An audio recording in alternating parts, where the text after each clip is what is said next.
अस्सलाम वालेकुम। जो टॉपिक हमने डिस्कस करना है today chapter is chapter number 3 इस इन नोट्स का which is about the share holders. वैसे हमने शेयर होल्डर्स पे कुछ डिटेल्स डिस्कस की हुई हैं ऑलरेडी। इसको देख लेते हैं क्या इसमें हम चीज़ें हैं, कुछ इंपॉर्टेंट पॉइंट्स हैं जो हम डिस्कस करेंगे, शेयर होल्डर्स के बारे में बात करेंगे। सबसे पहले जो कुछ कॉन्सेप्ट्स मैंने डिस्कस करने हैं, फॉर एग्जांपल इस चैप्टर के अकॉर्डिंगली हम सीक्वेंशियली चलेंगे और इन चीज़ों को डिस्कस करेंगे। फॉर एग्जांपल जब सबसे पहली जो चीज़ है, जो सवाल है, that is about who is a share holder. बहुत ही इंपॉर्टेंट पॉइंट है बिकॉज जब भी आप कॉर्पोरेट गवर्नेंस की बात कर रहे होते हैं, you have to understand these things. ये कुछ इंपॉर्टेंट कॉन्सेप्ट्स हैं। फॉर एग्जांपल जैसे अब ये सवाल है, who is a share holder. तो share holder is a person जो कि क्या करता है, who owns the one who owns the shares in with in the company है। तो ये बेसिकली इसमें बात है, उसको मेंबर समझा जाता है, उसके कुछ राइट्स हैं, ऑब्लिगेशंस हैं। लेकिन सबसे बेसिक और बुनियादी बात है वो ये है कि उसकी वो ओन करता है शेयर्स। अगर मेरे पास शेयर्स हैं किसी कंपनी के, तो दैट मीन्स कि I am a share holder of that company. उसके बाद है अगली बात, जो सेकंड पॉइंट है इसमें, कि टाइप्स ऑफ शेयर्स कितनी तरह के होते हैं। फॉर एग्जांपल ऑर्डिनरी शेयर्स होते हैं, नॉर्मली आप लोगों ने ये चीज़ सुनी होगी। फॉर एग्जांपल ऑर्डिनरी शेयर्स क्या होते हैं, इनको ऑर्डिनरी शेयर्स क्यों कहा जाता है। ये वाली टर्म जो है पाकिस्तान में भी ज़्यादा इस्तेमाल होती है। नॉर्मली इनको इक्विटी शेयर्स भी बोला जाता है, उनको कॉमन स्टॉक भी बोला जाता है, रियल शेयर भी बोला जाता है।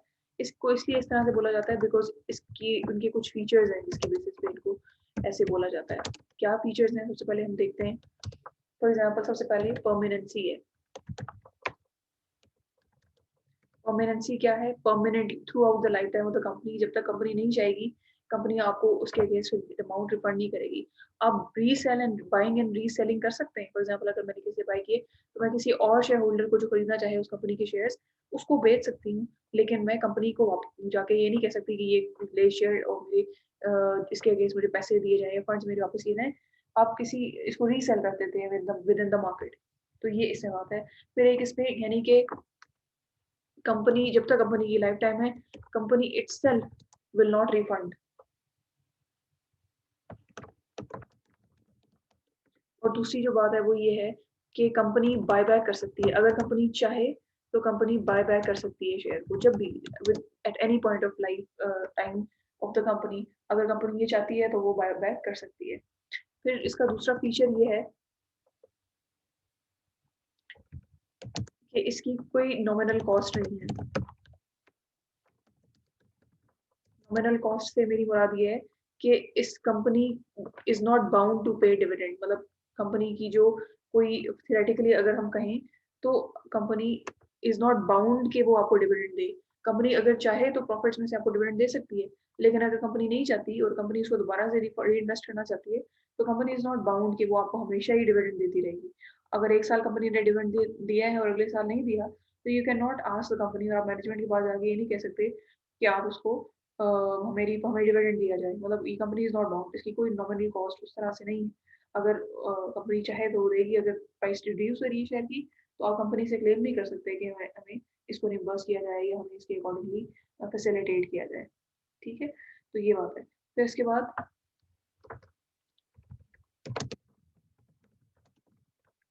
रेजिडुअल क्लेम ऑन प्रॉफिट्स का मतलब ये है, रेजिडुअल क्लेम का मतलब ये है कि जो जितने भी शेयर होल्डर हैं, इक्विटी शेयर होल्डर हैं, उनको जब सबकी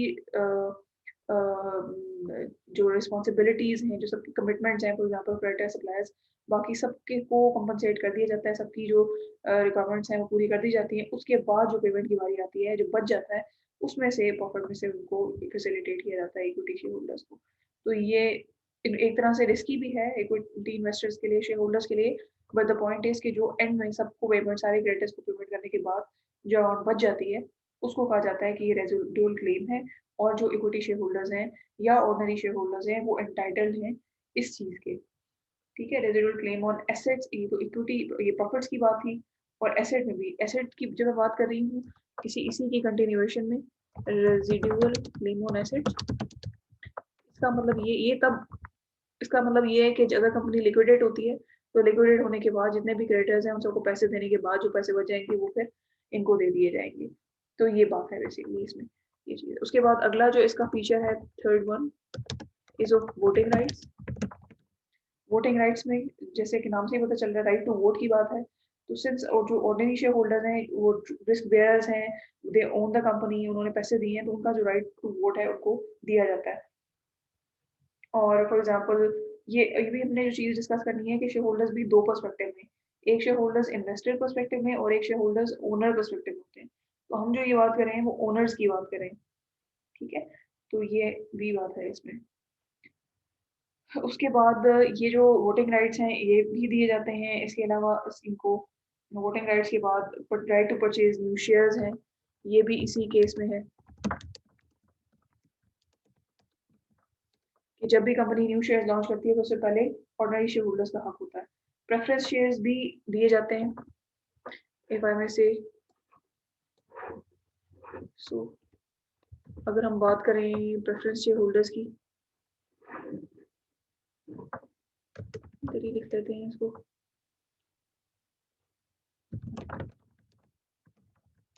प्रेफरेंस शेयर्स की अगर बात करें तो प्रेफरेंस शेयर जो है वो स्पेसिफिक एक हिस्सा है शेयर कैपिटल का, जो कि दिया जाता है फॉर एग्जांपल शेयर्स में। लेकिन जो जिनको ये प्रेफरेंस शेयर्स ऑफर किए जाते हैं उनका स्टेटस जो है वो ऑर्डिनरी शेयर होल्डर से डिफरेंट होता है। वो कैसे डिफरेंट होता है? मे बी वो उन रियल ओनर्स की तरह दे कैन एक एजाजी तौर पर, ऑनरी तौर पर ये दिए जाते हैं बेसिकली। जो प्रेफरेंस शेयर्स होते हैं उनमें जो फॉर एग्जांपल जो प्रेफरेंस शेयर होल्डर्स हैं उनके पास वोटिंग पावर नहीं होती। फॉर एग्जांपल ये तो उनको फायदा होता है कि जो उनका हक पहले होता है ऑर्डिनरी शेयर होल्डर से, for example in case of any profits if the company is earning, लेकिन स्टिल एक प्री डिटरमाइंड रेट तक होता है। फिर दूसरी चीज़ ये होती है कि ये चूँकि प्रेफरेंस शेयर होल्डर्स होते हैं, ऑर्डिनरी शेयर होल्डर से तो पहले आते हैं, लेकिन जो बाकी आउटसाइडर्स हैं ना, जो एक्सटर्नल लोग हैं, जो क्रेडिटर्स हैं, जो आउटसाइडर्स ऑफ द कंपनी है, उनके बाद में इनका नंबर आता है और इनके बाद में फिर ऑर्डिनरी शेयर होल्डर्स का नंबर आता है।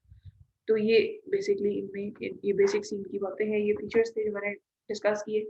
आई होप कि ये समझ में आए होंगे। अभी हम जो चीज़ नेक्स्ट में देखने लगे हैं कि मैं कोई जो चीज़ कम्युनिकेट करूँगी और जो टॉपिक डिस्कस करेंगे, that is about the real owners.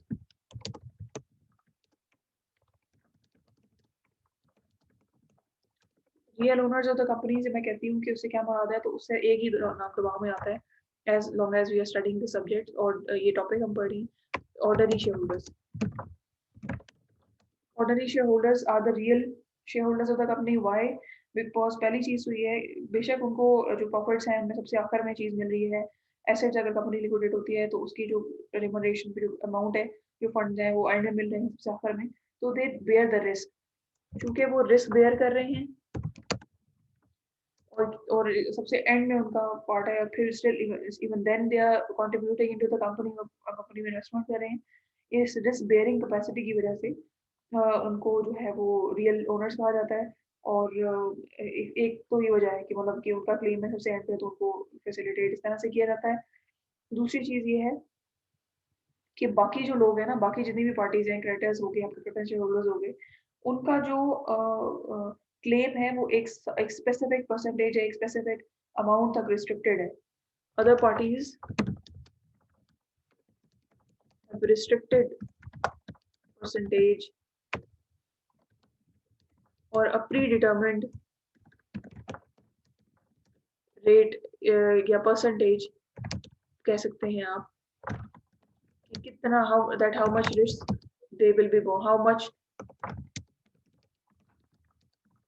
Going to bear। तो ये opposite to these people, because इनका अनलिमिटेड होता है, इनकी लाइबिलिटी अनलिमिटेड होती है। तो बेसिकली ये बात है। तो ये सारी चीज़ों को देखा जाए तो फिर ये सारी जो कुर्बानियाँ जो ये ऑर्डिनरी शेयर होल्डर्स देते हैं, तो उसके केस में उनको रियल ओनर्स कहा जाता है द कंपनी। तो ये बात है। और फिर दूसरी चीज़ ये है कि सिर्फ यही क्लास है, और because only the ordinary share holders, एक तो ये बात रिस्क बेयरिंग, एक दूसरी चीज़ ये है कि only the ordinary shareholders the right to vote. तो सिर्फ ऑर्डिनरी शेयर होल्डर्स के पास ही राइट टू वोट है, इस वजह से भी इनको कंपनी की जो मीटिंग्स होती हैं तो they have the right to vote. तो इसको भी इसलिए देखते हैं। फिर उसके बाद देखें वो जो है जो एजीएम होती है, फॉर एग्जांपल हमने शायद अपने इसको गो थ्रू किया, वो एजीएम एनुअल जनरल मीटिंग में दे इलेक्ट द डायरेक्टर्स, वो एक्सटर्नल ऑडिटर्स को चूज करने में इनकी भी वोटिंग होती है। They have the right to comment the company's constitution. उनके पास ये राइट्स होते हैं कि वो देखें। लेकिन इस पॉइंट पर स्टिल आपने ये चीज़ याद रखनी है कि इधर we are talking about in terms of owners और द इन्वेस्टर्स। ओनर से मेरी बात ये है कि वो लोग जिन्होंने कंपनी को बनाया है, and then they have appointed the directors, and then the directors have appointed the management. तो इस चीज को तो ध्यान में रखना, ठीक है। इसके बाद अगर हम देखें, ये भी आगे जब मैं आपको इक्विटी शेयर होल्डर्स की क्लासिफिकेशन बताऊंगी तो उसमें और चीज़ और भी क्लियर हो जाएगी, जो मैं बार बार टू ब्रॉड ग्रुप्स का जिक्र करती हूँ। For example when I talk about the classification of equity share holders, मैं क्लासिफिकेशन की बात करती हूँ तो मैं दो क्लासिफिकेशन की बात करती हूँ। पहली चीज ये कि वो शेयर होल्डर जो इन्वेस्ट करते हैं कंपनी में with the intention of owning, full हो या कोई मेजर चंक, मतलब होली कंप्लीटली या मेजोरिटी शेयर्स उनके पास हों, कि वो ताकि वो कंट्रोल कर सकें कंपनी को, रन करें कंपनी को, ठीक है। इस किस्म के जो ग्रुप्स शेयर होल्डर्स होते हैं वो कहते हैं इंटरनल शेयर होल्डर्स। इनके पास मेजोरिटी शेयर होते हैं, या इतने इस किस्म के कंप्लीट ओन करते हैं, फुली ओन करते हैं शेयर्स को, फुल शेयर्स होते हैं।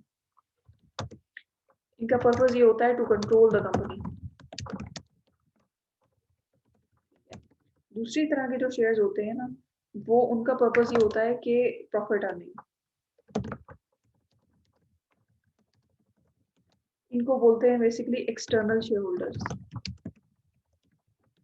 ये वो शेयर होल्डर्स होते हैं जो कि जिनका पर्पस होता है कि अपनी इन्वेस्टमेंट पे मैक्सिमम रिटर्न लेना, तो जो हम कहते हैं कि इन्वेस्टमेंट पे रिटर्न लेना, वो कहते हैं ना वेल्थ मैक्सिमाइजेशन। इनको कोई इंटेंशन नहीं होती है कि उन्होंने मैनेजमेंट में पार्टिसिपेट करना है, या इन्होंने कोई एक्टिवली रोल जो है वो प्ले करना है विद इन द कंपनी। तो इनका ये कंसर्न नहीं होता। तो जब मैं बात करती हूँ ओनरशिप के पर्सपेक्टिव में, तो वो इंटरनल शेयर होल्डर्स की बात होती है, और अदरवाइज जो ऑर्डिनरी शेयर होल्डर्स की बात करते हैं तो उसमें इंटरनल और एक्सटर्नल दोनों आ जाते हैं। तो ये बात है। फिर अगर हम फर्दर देखें तो इंटरनल शेयर होल्डर्स को हम दो मजीद कैटेगरीज में डिवाइड करते हैं। इसको जो आपके इंटरनल शेयर होल्डर्स होते हैं उनको आप फर्दर टू कैटेगरीज में डिवाइड करते हैं। फॉर एग्जांपल पहली जो चीज़ है वो है कॉर्पोरेट शेयर होल्डर्स, मतलब कॉर्पोरेट या इंस्टीट्यूशनल भी कहते हैं, कॉर्पोरेट शेयर होल्डर्स लिख लेते हैं।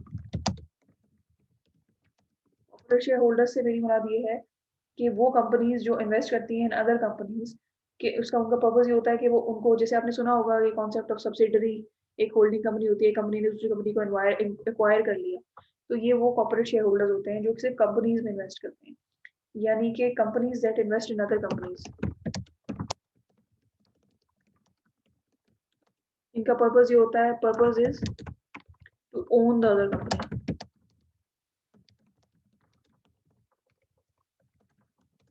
ठीक है। तो इसी तरह पे जब एक कंपनी दूसरी के ज्यादा शेयर को सेल कर लेती है तो वो एक्वायरिंग कंपनी बन जाती है, होल्डिंग कंपनी बन जाती है, और दूसरी जो है वो सब्सिडरी बन जाती है। तो ये बात होती है जब आप कहते हैं एक्विजिशन होगी, तो एक्विजिशन में ये सिनेरियो हो रहा होता है। इनको कॉर्पोरेट शेयर होल्डर्स भी कहा जाता है, इनको इंस्टीट्यूशनल इन्वेस्टर भी कहा जाता है, होल्डिंग कंपनीज भी, जैसे मैंने अभी नाम लिया इनका, होल्डिंग कंपनीज कहा जाता है, या इनको ये भी कहा जाता है कि ये शेयर होल्डर्स हैं, कॉर्पोरेट शेयर होल्डर्स, ठीक है। दूसरी जो टाइप जो मैं डिस्कस करने लगी हूँ वो प्राइवेट इंडिविजुअल्स की है। ये वो लोग हैं जो कि जिनके पास बहुत पैसा होता है और वो हैविली किसी कंपनी में इन्वेस्ट करना चाहते हैं। उनका पर्पस ये होता है कि हैविली इन्वेस्टमेंट का, कि वो उस कंपनी को ओन करेंगे इनके, ठीक है। तो ये बेसिकली बात होती है इनकी पर्पस, उनकी जो इंटेंशन ये होती है, own and control large amount of capital. Purpose ये है कि own and control the company. जब ये चीज होती है तो फिर आप ये आप बात करते हैं, यानी कि इंडिविजुअल्स और इसके अलावा जो इंस्टीट्यूशन या कॉर्पोरेट शेयर होल्डर्स हैं तो उनको भी आप ये कहते हैं। तो ये इसमें बेसिक सी बात है। इसी तरह अब ये इंटरनल की मैंने बात की, अगर मैं इसी तरह बात करूं उसकी एक्सटर्नल शेयर होल्डर्स की,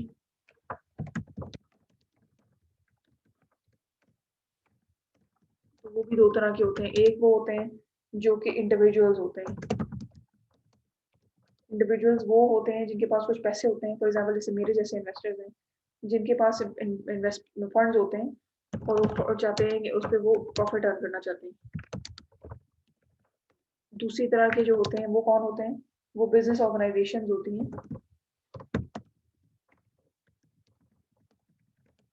बिजनेस ऑर्गेनाइजेशंस जो जिनके उनके पास जो फंड्स होते हैं वो वो भी उनका भी पर्पज यही होता है कि रिटर्न्स को अर्न करना, उसके लिए वो इन्वेस्टमेंट करती हैं दूसरी ऑर्गेनाइजेशन में। इनको बोलते हैं इंस्टीट्यूशनल इन्वेस्टर्स। ये जो एक्सटर्नल शेयर होल्डर्स में वो बिजनेस ऑर्गेनाइजेशन जिनका पर्पज सिर्फ और सिर्फ प्रॉफिट अर्न करना है, उनका बिजनेस ये है that do business of investing funds in various companies. इनका पर्पज ही बेसिकली ये है।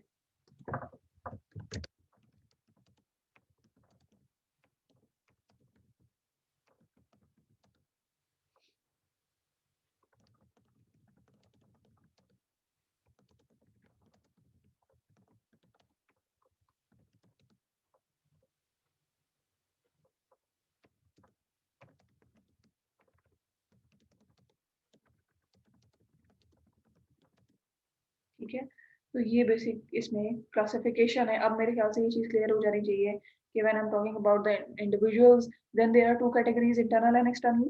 When I am talking about the corporations और the organization then even then there are two categories, internal and external. तो किस perspective से है और उसकी क्या एक्सप्लेनेशन है, वो ये है जो मैंने की आपको बता दी। ठीक है, फिर ये स्मॉल इन्वेस्टर्स हैं, लार्ज इन्वेस्टर्स हैं, प्राइवेट हैं, ये सारी चीजें, ये बात है बेसिकली, ये हमने भी चीजें डिस्कस की। तो ये यहाँ पे क्लैरिटी लेना बहुत जरूरी है, बिकॉज जब आप आगे चलते हैं और चीजें आती हैं तो देन यू गेट कंफ्यूज और आपको समझ में नहीं आती कि क्या बात हो रही है। इन्वेस्टर्स शेयर होल्डर्स तो एक तरह की होते हैं, तो फिर कौन से वाले की बात हो रही है, तो वो तभी आपको पता चलता है जब आप कॉन्सेप्चुअली क्लियर होते हैं कि what are the difference between these things. तो ये थोड़ी सी डिटेल है जो कि हमने डिस्कस की रिगार्डिंग द शेयर होल्डर्स, जो बेसिक उनका जो काम है या जो डिफरेंस है बेसिकली। इसके बाद जो नेक्स्ट चीज मैंने डिस्कस करनी है वो दैट इज अबाउट नेक्स्ट जो मैंने चीज डिस्कस करनी है बेसिकली कि what is are the expectations, role क्या है इंस्टीट्यूशनल इन्वेस्टर्स का कॉर्पोरेट गवर्नेंस में, व्हाई दे आर सो, मतलब इंस्टीट्यूशंस क्यों इन्वेस्ट करते हैं विद इन द कंपनी। एक तो मतलब दो पर्पस तो हमने जो बेसिक थे वो तो डिस्कस किए, इसके अलावा जो फर्दर कॉजेज हो सकते हैं वो डिस्कस करने हैं। उसके अलावा ये हम चीज देखेंगे कि what do share holders expect from the company, वो क्या एक्सपेक्ट कर रहे होते हैं और क्या चीज होती है जो उन्हें इन्वेस्ट करने पे एज इतना रिस्क बेयर करने पे मजबूर करती है। और फिर उसके बाद एजीएम, कुछ मीटिंग्स भी होती हैं जिसमें एजीएम है उसको देख लेंगे, और शेयर होल्डर्स एक्टिविज्म एक कॉन्सेप्ट है उसको डिस्कस करेंगे बेसिकली। तो ये बात है। फिर कुछ क्वेश्चंस हैं उनमें जैसे मैं कुछ का तो मैं आंसर कर ही चुकी हूँ, फॉर एग्जांपल कि जैसे why ordinary shareholders are considered the real owners of the company. और ये फीचर जो मैंने बता दिए कि जो ऑर्डिनरी शेयर होल्डर्स को फॉर एग्जांपल उनकी जो राइट्स एंड रिस्पांसिबिलिटीज हैं। और ये भी चीज़ मैंने डिस्कस किया कि साथ ही internal and external share holders में क्या फ़र्क होता है, कॉर्पोरेट शेयर होल्डर्स और इंस्टीट्यूशनल इन्वेस्टर्स में क्या फ़र्क होता है। तो यहाँ तक अभी इसको रखते हैं, फिर नेक्स्ट जब मैं डिस्कशन करूंगी तो उसमें भी जो मैंने मजीद क्वेश्चन आपके साथ शेयर किए हैं वो मैं उनको मजीद डिस्कस कर लेंगे ताकि चीज़ों की अंडरस्टैंडिंग बेहतर हो जाए और ज़्यादा अच्छी तरह से समझ आए।